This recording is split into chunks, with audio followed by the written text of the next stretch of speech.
माता की भारत माता की रविंद्र रैना जी रविंद्र रैना भारत माता की भारत माता की भारतीय जनता पार्टी शक्तिराज जी आपको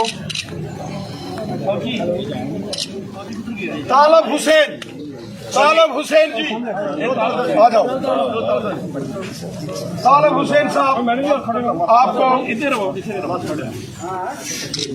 जोरदार तालियों के साथ तालब साहब स्वागत करेंगे।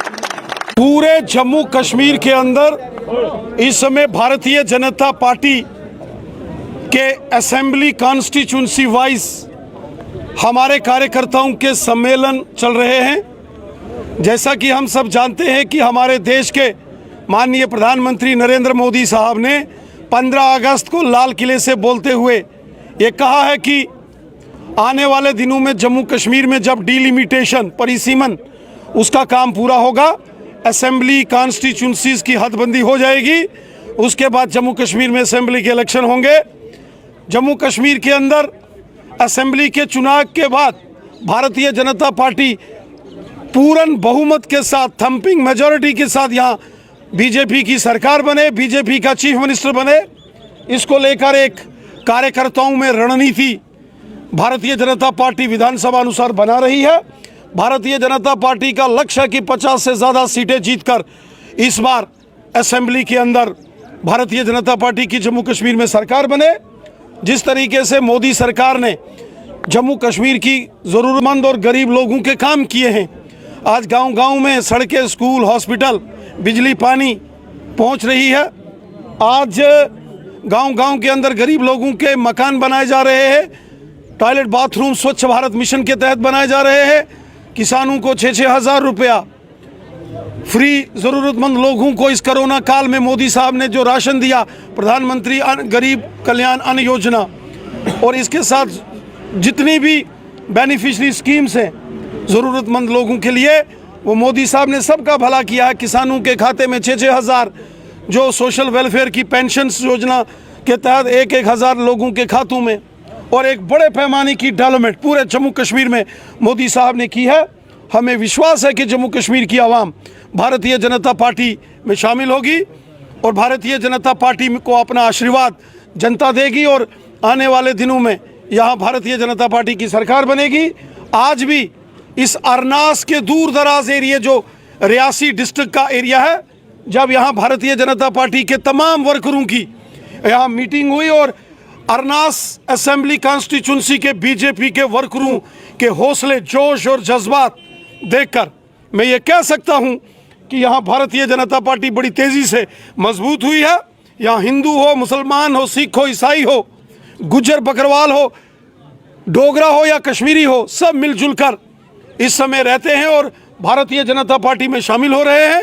आज भी यहाँ के बड़े सामाजिक कार्यकर्ताओं ने, जिसमें सुरभि ठाकुर जी हो, एक्स सरपंच चौधरी तालब हुसैन साहब हो, और भी एक्स सर्विसमैन जो फौजी साहब हैं, बड़े लोगों ने, नौजवानों ने भारतीय जनता पार्टी का दामन थामा है।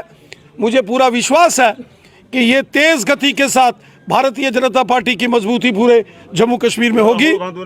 माता वैष्णो देवी के दर्शन करे हैं, उन्होंने कहा कि बीजेपी ने देवी पिंडी की शक्ति कम कर दी है, क्या कहना चाहेंगे इस पर? कांग्रेस के लोग, जिसमें श्री राहुल गांधी जी भी शामिल है, ये क्या जाने पूजा पाठ क्या होती है, इबादत क्या होती है, धर्म के कार्य क्या होते हैं। ऐसा लगे मैं अपने घर में आया हूं। लेकिन श्री नरेंद्र मोदी साहब और श्री अमित शाह साहब ने राहुल गांधी जी समेत बाकी के कांग्रेसियों को भी मंदिर जाना, पूजा करना सिखाया है, वरना इनको ये चीज़ें नहीं आती थी। ये हम लोगों ने ही इनको सिखाया है कि भाई थोड़ा धर्म के कार्य भी करो। बहुत पाप किए हैं आपने, आपके खानदान के लोगों ने, उस पाप का प्रायश्चित करो। 70 साल इन कांग्रेसियों ने पूरे मुल्क को लूटा। कांग्रेस की जब जब सरकार बनी, राहुल गांधी के पूरे खानदान ने 70 साल हिंदुस्तान को लूटा है। आज अगर वो मंदिर मंदिर जाकर प्रायश्चित कर रहे हैं तो अपने खानदान के पापों के गुनाहों को कबूल करके वो अपने पापों को धोने की कोशिश कर रहे हैं, अच्छी बात है। इससे पहले इनको कभी मंदिर और आश्रम गुरुद्वारे याद नहीं आए, आज इनको आए हैं तो अच्छी बात है। लेकिन राहुल गांधी जी ये कहते हैं कि वो यहाँ कोई राजनीतिक प्रोग्राम में नहीं आए, लेकिन जब माता वैष्णो देवी जी के दरबार जा रहे थे तो उनके साथ जो उनके वर्कर्स थे उनके हाथों में कांग्रेस के झंडे थे। तो राहुल गांधी जी, जब आप माता के दरबार जाते हो तो कम से कम माता के झंडे लेके जाओ, माता के पटके माथे पर बांध के जाओ, माता की चुनरी गले में डाल के जाओ। वहां भी आपको कांग्रेस के झंडे नजर आते हैं और जनता को कहते हैं कि यहाँ मैं राजनीति के लिए नहीं आया। सर डेली वेजर के लिए भी कोई शुभ समाचार आपकी तरफ से? चाहे जम्मू कश्मीर में वीडीसी के मेंबर हों, एसपीओज हों, डेली वेजर्स हों, इनके लिए लगातार भारतीय जनता पार्टी आवाज़ उठा रही है और हमें विश्वास है कि इनके तमाम मसाइल हल होंगे। पहले भी इनको ऑनलाइन करने का काम, डेली वेजर्स का तो कोई खाता नहीं था, लेकिन जब बीजेपी गठबंधन सरकार में आई हमने इनको ऑनलाइन किया। आज कम से कम डेली वेजर्स जितने भी डिपार्टमेंट के हैं वो एक रजिस्टर्ड सरकारी मुलाजिम है और मुझे विश्वास है, मैं लगातार लेफ्टिनेंट गवर्नर साहब से भी और अमित शाह साहब से भी बात कर रहा हूं, इन सभी विभागों के डेली वेजर हों, एसपीओज हों, हमारे विलेज डिफेंस कमेटीज़ के मेंबर हों जो इस रियासी ज़िले के अरनास, गुलाबगढ़, रियासी, डोडा, किश्तवाड़, रजौरी, पुंछ, कठुआ, सांबा, जम्मू, हर जगह बड़ी तादाद में हैं। इन तमाम मसाइल को हम हल करेंगे। सर जम्मू परमिशन के हिसाब से भारतीय जनता पार्टी जिंदाबाद, भारतीय जनता क्या पार्टी कहेंगे? जिंदाबाद। जिला जम्मू के खिते में देखा जाए तो डिस्ट्रिक्ट राइस में माइनिंग का रेट सबसे ज़्यादा, इस पर क्या कहेंगे आप? देखिए, कोई भी काम जो असंवैधानिक है, गैर कानूनी काम कहीं भी किसी प्रकार से नहीं होना चाहिए। भारत एक डेमोक्रेटिक कंट्री है, लेकिन इसका यह मतलब नहीं है कि कोई कानून की धज्जियां उड़ाएगा। कानून की खिलाफवर्जी करने वालों के खिलाफ सख्त